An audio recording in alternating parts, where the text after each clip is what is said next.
क्या 2025 के बाद अब अरब देश की तस्वीर बदलने वाली है?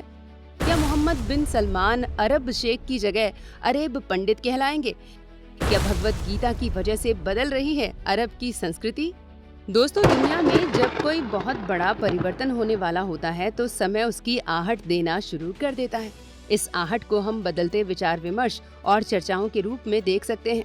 दोस्तों, कुछ ऐसी ही आहट अब अरब देशों में दिखाई दे रही है, क्योंकि यहाँ अब इस्लाम के वातावरण में सनातन की सुरीली धुन भी धीरे धीरे सुनाई देने लगी है। जिस देश ने ओसामा बिन लादेन को पैदा किया, उसी देश में अब सनातन धर्म के संतों का सम्मान होने लगा है। वहाँ के शेख भी अब संस्कृत में लिखे गए गीत वंदे मातरम को गाने लगे हैं। अरब में सनातन की धुन कैसे तेज हो रही है, इसका सबूत है कुछ वर्षों के अंदर ही 40 से 50 करोड़ की अरब देशों की आबादी में 15 करोड़ भगवत गीता का लोगों के घरों में पहुंच जाना। इसका सबूत है उस हदीस का चर्चा में आना जिसमें अरब देशों के लिए 2025 में एक ऐसी भविष्यवाणी की गई थी जो भारतीय भविष्यवक्ताओं के ग्रह नक्षत्र गणना से मेल खाती है। वीडियो में आपको बताएंगे कि कैसे सऊदी अरब के किंग कुछ महीनों में ही अरब शेख से अरब पंडित बन सकते हैं। आप बस देखते रहिए द कर्मा। दोस्तों, क्या आपने इस बात पर ध्यान दिया है कि प्राचीन भारतीय गणना में 100 करोड़ को 1 अरब कहा जाता है। ये अरब शब्द ठीक वही है जो अरब देशों के लिए प्रयोग किया जाता है। गणना का ये अरब शब्द संस्कृत शब्द अरेब का ही अपभ्रंश है। इसी आधार पर कई एक्सपर्ट्स का मानना है कि अरब लोग मूल रूप से भारतीय संस्कृति को ही रिप्रेजेंट करते हैं। ये ठीक उसी तरह है जैसे भारतीय अंकों को पूरी दुनिया अरेबियन नंबर्स के रूप में जानती है। दोस्तों, मूल रूप से अरबी बोलने वाले लोगों को अरब कहा जाता है। ज्यादातर एक्सपर्ट्स का मानना है कि अरबी और संस्कृत भाषाएं अलग अलग परिवार की भाषाएं हैं।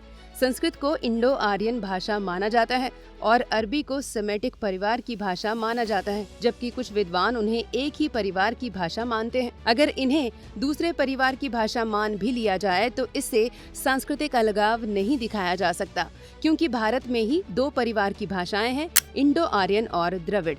लेकिन अलग परिवार की भाषा होने के बावजूद दोनों के बोलने वाले लोगों की संस्कृति एक है, यानी सनातन हिंदू संस्कृति। ठीक इसी तरह कई एक्सपर्ट्स अब ये दावा कर रहे हैं कि अरब लोगों की भी मूल संस्कृति सनातन ही है।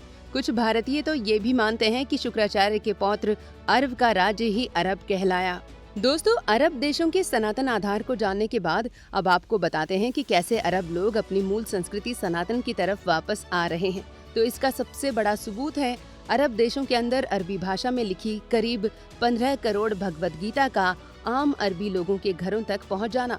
ये एक बड़ी बात है, क्योंकि 45 करोड़ अरब आबादी के 1/3 लोगों तक भगवत गीता के पहुंचने का अर्थ है कि आधे से ज्यादा अरबी घरों में अरबी भगवत गीता रखी हुई है। इस्कॉन द्वारा जारी की गई इस भगवत गीता ने अरब देशों में धूम मचा रखी है। भक्ति वेदांत ट्रस्ट द्वारा प्रकाशित भगवत गीता का अरबी अनुवाद श्री सत्यनारायण प्रभु द्वारा किया गया है। इस्कॉन का दावा है कि अरबी भगवत गीता की 15 करोड़ प्रतियां बिक चुकी हैं। इसके अलावा कई अरब देशों में हिंदू धर्म के मंदिर बन चुके हैं, जहाँ भगवाधारी सनातन संत अपनी साधना में रत रहते हैं।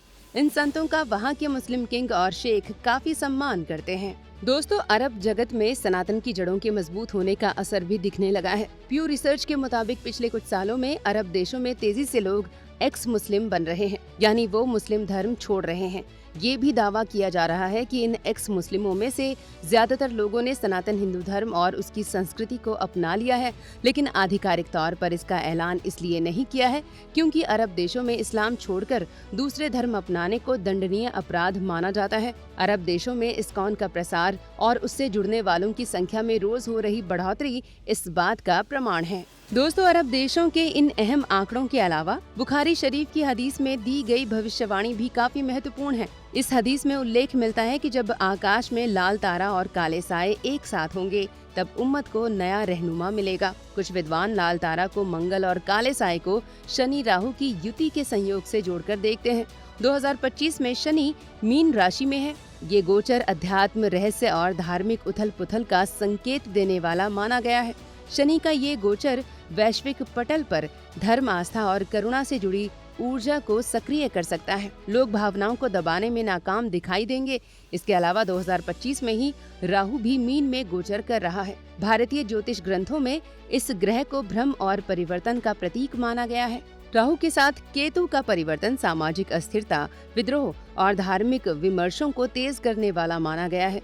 इसके साथ ही 2025 में ही मंगल का कर्क राशि में गोचर है। मंगल ऊर्जा, युद्ध और रक्त का कारक है। ज्योतिष शास्त्र में कर्क राशि को मंगल की नीच राशि माना गया है। ये गोचर स्थिति में अचानक शक्ति परिवर्तन का योग माना गया है। दोस्तों, दावा किया जा रहा है कि 2025 में ग्रह नक्षत्रों की जो दशाएं बन रही हैं, वो संयोग अंतिम बार इस रूप में 662 ईस्वी यानी हिजरत के समय बना था, जब पैगंबर मोहम्मद ने मक्का से मदीना की ओर यात्रा की थी और इस्लाम का नया चरण शुरू हुआ था। दोस्तों, ग्रहों की ये स्थिति संकेत करती है कि अरब देश एक बार फिर से धार्मिक चेतना के किसी नए चरण में प्रवेश कर सकते हैं।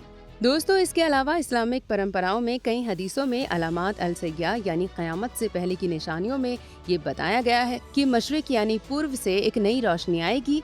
कई विद्वान मानते हैं कि इन हदीसों के संकेत भारतीय उपमहाद्वीप की ओर इशारा करते हैं, जहां से नई चेतना या बड़ा राजनीतिक धार्मिक बदलाव उभर सकता है। इसका अर्थ अरब देशों में सनातन धर्म और संस्कृति के प्रचार प्रसार से लगाया जा रहा है। दोस्तों, इन्हीं सब विश्लेषणों के आधार पर ये दावा किया जा रहा है कि जल्द ही अरब के लोग सनातन संस्कृति को पूरी तरह से अपना लेंगे और वो दिन दूर नहीं जब अरब के किंग मोहम्मद बिन सलमान को अरब शेख की जगह अरेब पंडित कहा जाने लगेगा। हम ऐसा इस आधार पर कह रहे हैं कि खुद किंग मोहम्मद बिन सलमान काफी उदार मुस्लिम किंग माने जाते हैं। इन्होंने सऊदी अरब जैसे मुल्क में महिलाओं और गैर मजहबी लोगों को कई ऐसी आजादियां दी जिनकी कल्पना भी एक दशक पहले तक करना काफी मुश्किल था। दोस्तों, अरब शेखों के अरेब पंडितों में बदलने की जो प्रक्रिया अरब देशों में दिखाई देने लगी है, उसे लेकर आप क्या सोचते हैं, कमेंट बॉक्स में जरूर बताएं। वीडियो को लाइक और शेयर करें, चैनल को सब्सक्राइब करें और नोटिफिकेशन के लिए बेल आइकन दबाना तो बिल्कुल ना भूलें। धन्यवाद।